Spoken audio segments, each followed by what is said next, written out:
Christine. Today I wanted to talk about the movies we grew up on and share with you my top 10 favorite movies that I grew up on.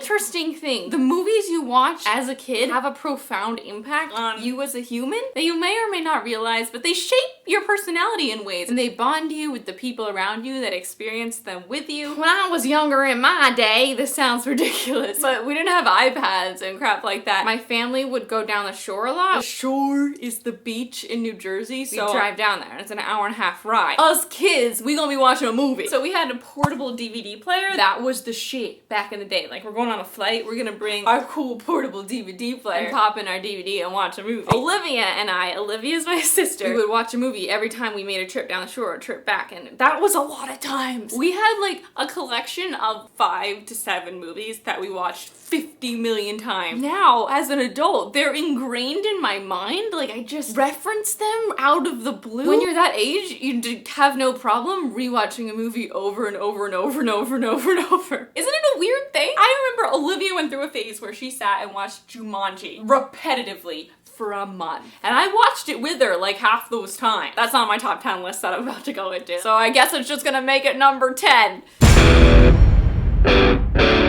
Definitely recommend Jumanji. Jumanji was a phenomenon. Olivia and I had the board game Jumanji that we got after watching the movie. It's not the same though. You really should watch the movie. It kind of scared me a little bit as a kid, but I watched it a few years ago and it still holds up for me. It's like my favorite Robin Williams movie. I think it's on Netflix because I think that's how I rewatched it. It's like a board game that, I don't want to spoil it, just watch it. It's so good. The next one I'm going to talk about, I'm going to get this one over with quickly because this one's kind of cliche, but I have to mention it. I didn't realize how happy it made me until recently, until like these past 2 years, that I grew up watching the Harry Potter movies with my siblings. All 3 of us can almost never decide on something to watch together over Christmas and stuff, and we're like, oh, we should watch a movie. It's so hard to find something that both me and Polly and Olivia want to watch, but if I turn on the TV and we flip to a channel and Harry Potter's on, we'll all sit down and watch it together and enjoy everything about it. It makes me feel all warm and fuzzy inside. The happiness that I get from seeing my siblings enjoy something that I love so much, it's something I can't explain, and I hope you have something like that with your siblings. I know the new generation missed Harry Potter. The upcoming 7, 8, 9, 10-year-olds didn't see the Harry Potter movies. I have cousins that age. I just assume like, you haven't read the books, but I'm sure you've seen the movies. But no, the movies ended long enough ago and started long enough ago that you could have missed them now. I don't want the new generation to not know it. Harry Potter has to stay relevant forever. There's no franchise like that right now, I feel like, because Hunger Games is not like Harry Potter. Let's gather around on Christmas and watch these children slaughter each other together. I know for Harry Potter, we went to see those movies as a family up until the 4th movie when my dad fell asleep. That's it. We're not going together anymore. Nope. Nope.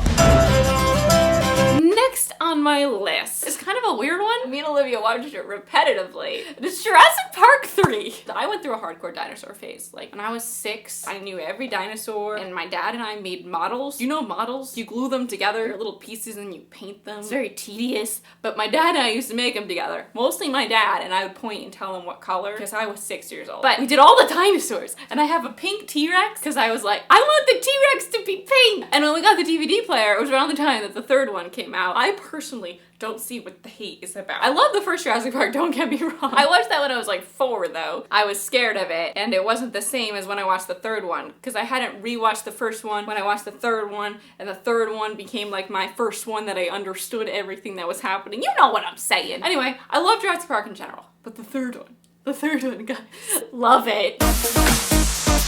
Next on my list is Chicago. Chicago is a musical about this woman who kills someone and she tries to get away with it. Like, when I watched it, I was 12 or something. I don't think I understood everything in it, but I loved it. I remember so vividly me and Olivia watching it down the shore on the TV in my mom's room, and as soon as it ended, we looked at each other and we were like, again. And we just watched the movie again right after it ended. Like, I can't imagine doing that now. I don't particularly love the plot, but I love the ride. I love the ambiance. It's one of the best musical movies I've ever watched. Still think that. I still love the soundtrack. I still love the dances.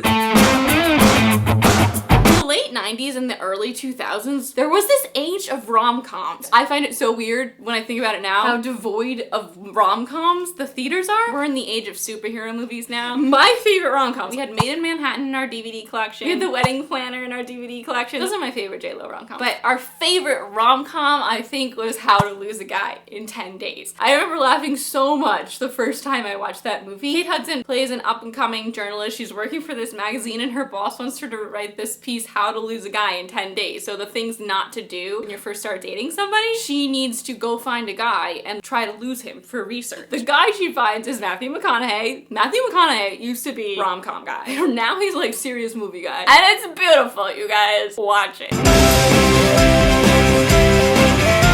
Another one I really love, and I love it even more now that I've rewatched it, is You've Got Mail. If you haven't seen You've Got Mail, and if you like books, it's just the perfect combination of rom-com and book loverness. I rewatched it last year, and I couldn't believe that it had such a big impact on my feelings, even though I've already seen it multiple times. It's Meg Ryan, Tom Hanks. It's when email was still a new thing, AOL was a thing. I just watch it. I don't want to spoil anything. You should just watch it. If you have not seen You've Got Mail, just watch You've Got Mail. And that's definitely like one of my favorite rom-coms of all time.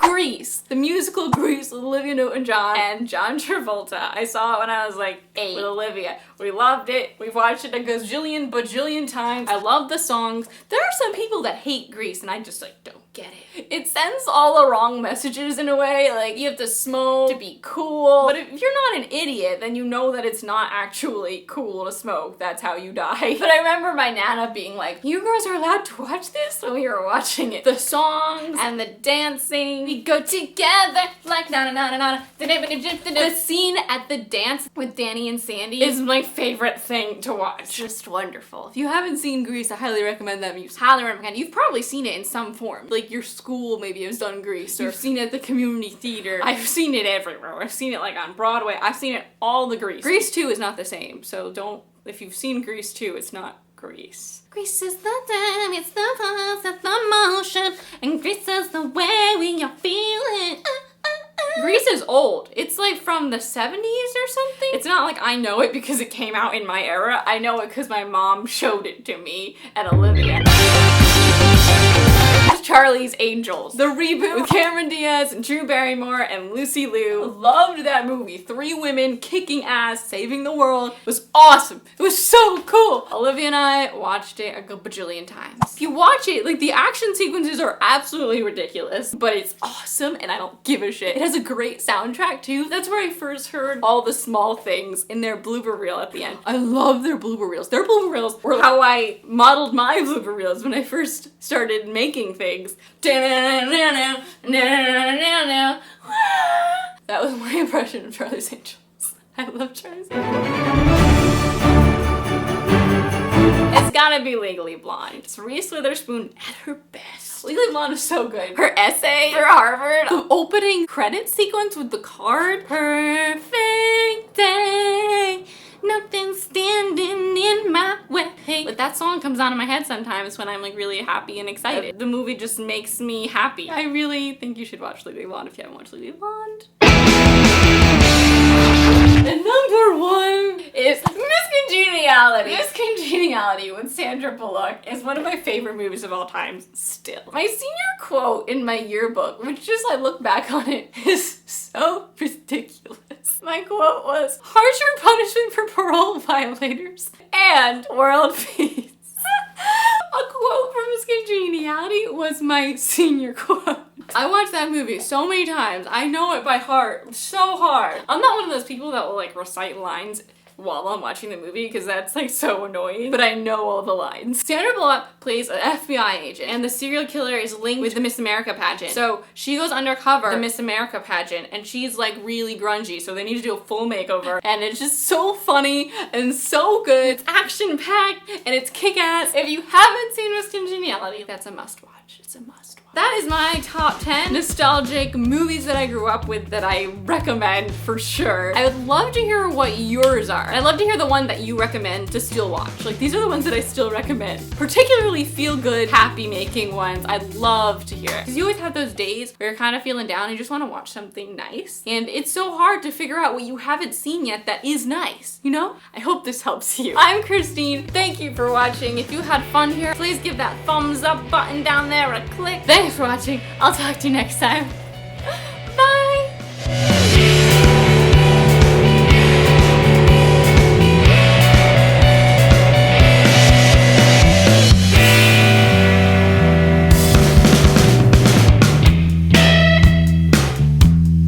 April 26th. It's not too hot, it's not too cold. All you need is a light jacket. Do do do do do do.